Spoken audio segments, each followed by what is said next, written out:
parte de un debate que difícilmente tendrá fin, o por lo menos no en el corto o mediano plazo, el debate del derecho a morir de quien así lo decida.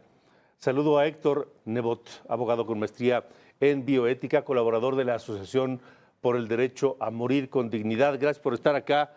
Héctor, buena tarde. Muchas gracias, un placer. Igualmente, gracias. Este caso de Noelia que está hoy en boca del mundo completo vuelve a poner sobre la mesa este debate, insisto, que pues no sabemos si algún día tendrá fin, Héctor. En realidad veo que no va a tener fin pronto, al contrario, el debate está empezando y es en muy buen momento que esto sucede en España porque justamente en México el debate está más abierto que nunca con la ley Trasciende, con Samara Martínez precisamente. Ahora es cuando más se necesita que esto esté en la opinión pública.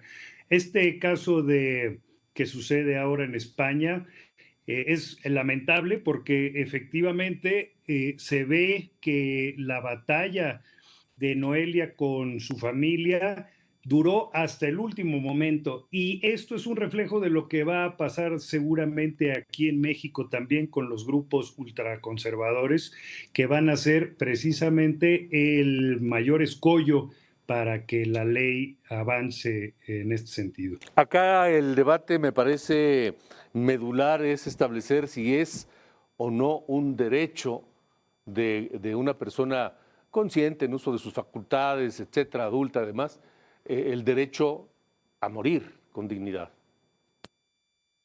Mira, la Ley General de Salud dice que las personas tenemos el derecho a disponer de nuestro propio cuerpo y podemos donarlo total o parcialmente. Esto es lo que se refiere a la donación y trasplante de órganos. ¿Por qué no aplicar el mismo principio justamente a la posibilidad que tendríamos de decidir hasta dónde queremos vivir una vida que para nosotros podría ser ya no con dignidad, ya no tener esa dignidad para poder continuar con ella? ¿Por qué tener que estar tomando decisiones con base en lo que piensa la sociedad, el gobierno o nuestra propia familia? Sí. Sí, ¿por qué vivir cuando ya no quieres vivir, pero sobre todo cuando vivir te implica un sufrimiento que no tiene solución? Me imagino que Claro. ese es el caso, ¿no? Ya el extremo, digamos. Sí, es cuando ya definitivamente ya no hay posibilidad de recuperar esa calidad de vida y es cuando se presenta esta posibilidad. En España justamente es eso, cuando ya la vida ya no, hay a lo mejor una enfermedad crónica que ya es irreversible o que en una vida en la que ya se está presentando un sufrimiento tal que ya no hay manera de recuperar la calidad de vida, como lo decía. Entonces, en esos casos es cuando en los países donde se permite, es posible llevar a cabo el procedimiento de eutanasia. Y es con esa misma idea que en México también se están haciendo iniciativas, como la ley Trasciende, que tienen mucha apertura y que justamente el mes que viene va a haber un debate en el Senado, el 23 está programado de abril, para hablar de este tema. ¿Qué tan lejos está México de tomar una decisión de esta envergadura? Yo creo que cada vez está más cerca. Como lo decía en un principio, pues México es un país que tiene una visión bastante conservadora y religiosa, y entonces por ahí es donde se pueden encontrar algunos obstáculos, pero finalmente ha habido en la Asociación por el Derecho a Morir con Dignidad, precisamente se hizo una encuesta muy interesante sobre qué opinaban las personas y la mayoría de los encuestados están a favor de que se pueda legislar a favor de la eutanasia. Finalmente, nadie está obligado a aplicarse la eutanasia. Es una decisión personal que debería ser respetada por todo el entorno. Sí. México cuenta con las herramientas, el andamiaje jurídico médico, ético, para llegar a tomar una decisión como esta y aprobar esta ley trasciende o alguna equivalente? Pues esa es una muy buena pregunta porque precisamente de aprobarse una ley en este sentido, se tendría que hacer todo el andamiaje, como muy bien lo dices, legal y además, pues esto implica una serie de recursos fuertes dedicados, por ejemplo, a pabellones especiales en los hospitales, porque no son procedimientos que no podrían llevarse a cabo en las salas en donde tienes a otros pacientes en recuperación, por ejemplo. Mm. Debe haber lugares especiales muy bien acondicionados. Los medicamentos tienen que ser medicamentos específicos también para llevar a cabo los procedimientos. Uy, se nos interrumpió la Lo que conversación. haya, Sí, sí, perdón. que, sí, Si te regresas un poquito, retomamos la conversación.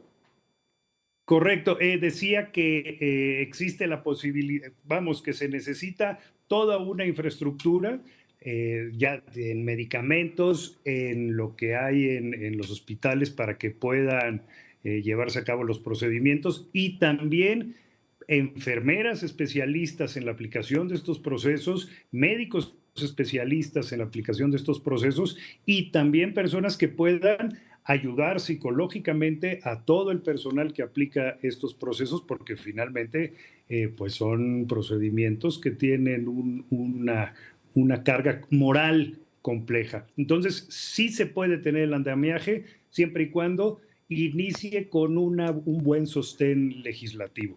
Yo estoy seguro que con una buena intención política podríamos llegar a muy buen término en México Es que en el tema de la eutanasia. acabas, Héctor, de tocar un punto toral. Eh, Esta es una discusión de derechos, pero también es una discusión ética, por supuesto médica, por supuesto jurídica. Es decir, es complejo todo el entorno de la eutanasia, digamos, y, y no sé cuál pese más. No sé si es el aspecto ético, si es el jurídico, si es el sanitario, el moral, o es todo al mismo Es una tiempo. cuestión, es multidisciplinar, ninguno tiene el mayor peso. Inicialmente se tiene que tener una buena legislación, es decir, que haya una creación de leyes robustas por parte de los legisladores. Después viene la parte de la reglamentación que se encargan autoridades administrativas como las secretarías, incluso autoridades hospitalarias, en fin, hay que crear un buen andamiaje reglamentario y eso después con el debido presupuesto, ¿verdad? Federal, para que las instituciones cuenten con todos los elementos justamente para que todos podamos ejercer ese derecho que tenemos. Pero todo esto depende de algo que en apariencia sería lo más sencillo, reconocer como derecho de un Claro, individuo el continuar viviendo o no. claro. Aquí, como tú bien lo dices, incluso estaríamos ante un panorama en el que es posible que hasta la misma Constitución tendría eh, que mejorarse en este sentido, ¿verdad? Declarar esto como un derecho. Y una vez declarado como derecho es que podríamos los ciudadanos exigirlo, ¿sí? Sin duda. Ahora, yo no sé cuánta gente en México estaría a favor. Nos hablas de algunas encuestas. Este país cada vez es más liberal, cada vez más progresista, pero no sé qué tanto dentro de esa corriente progresista sigue habiendo conflictos éticos, incluso religiosos, en torno a la eutanasia.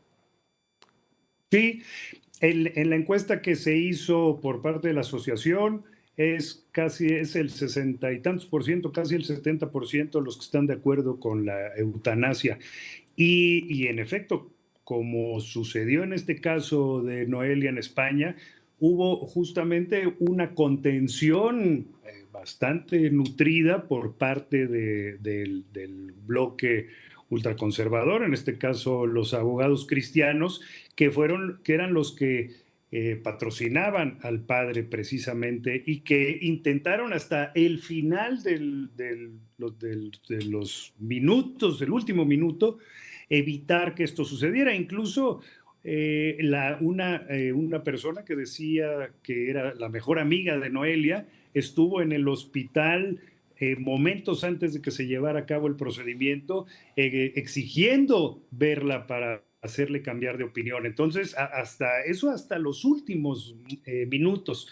Entonces, sí hay siempre una contención. Y yo entiendo que los grupos cristianos defiendan su posición, es normal, están a favor de la vida, entonces, bueno, pues se sienten con ese derecho, pero lo que no tienen derecho es tratar de impedir un procedimiento que una persona ya tiene decidido y claro, eso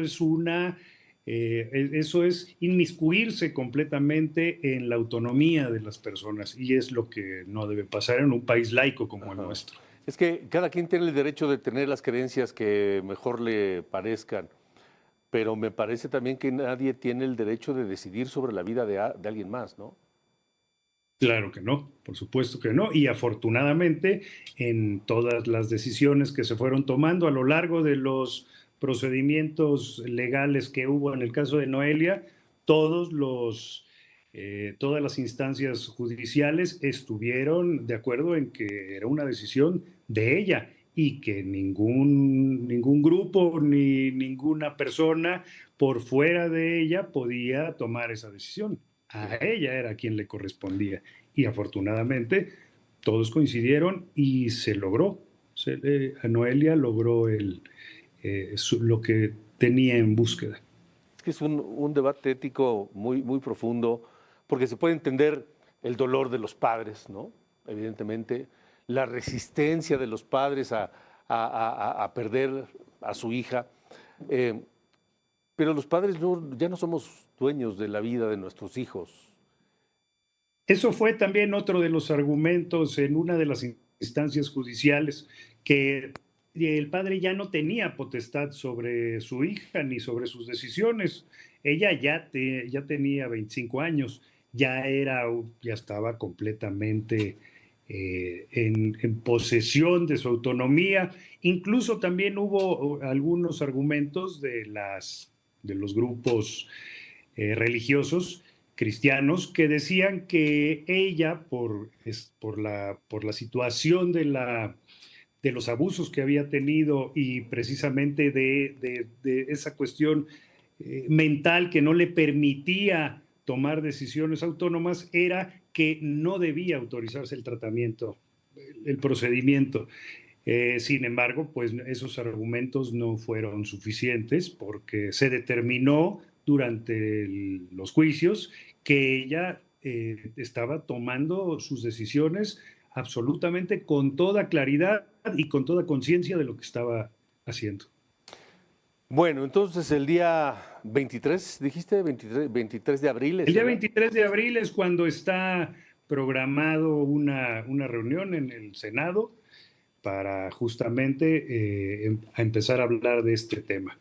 No sabemos todavía cómo va a ser la organización y esto, pero pues ya se acerca el día y basta que se confirme y para que estén atentos, porque esto está empezando en México. Esto viene verdaderamente muy interesante y estoy en la asociación y yo personalmente también estoy muy confiado en que va a llegar a buen término y que vamos a lograr una buena ley y todo un buen panorama para que podamos ejercer este nuevo derecho que, como tú dices, tiene que quedar bien plasmado en la ley para que lo podamos exigir. Pues Héctor Nebot, gracias por haber estado con nosotros y estaremos atentos a ver cómo se van dando las cosas en México para comentarlas. Muy bien, igualmente estaremos atentos. Gracias y buena tarde. Híjole, qué discusión, ¿no? ¿Ustedes qué creen? ¿Que tenemos el derecho de decidir sobre nuestras vidas? ¿No estaría mal? En mis redes sociales, en Cacho Periodista, en todos lados, en X, en Twitter, en Facebook, en Instagram, en TikTok. Así me encuentran, Cacho Periodista en todas, y ahí me pueden decir qué opinan. ¿Tenemos derecho a decidir sobre nuestra propia vida? Si tenemos derecho a decidir a qué nos vamos a dedicar, si tenemos derecho a decidir nuestra sexualidad, a cambiarla incluso, si tenemos derecho a decidir con quién vamos a vivir o dónde vamos a vivir o cómo vamos a vivir, ¿por qué no tener derecho a la decisión completa sobre nuestra vida, con todo lo que eso significa? En fin, Cacho Periodista, ahí los encuentro y ahí los leo.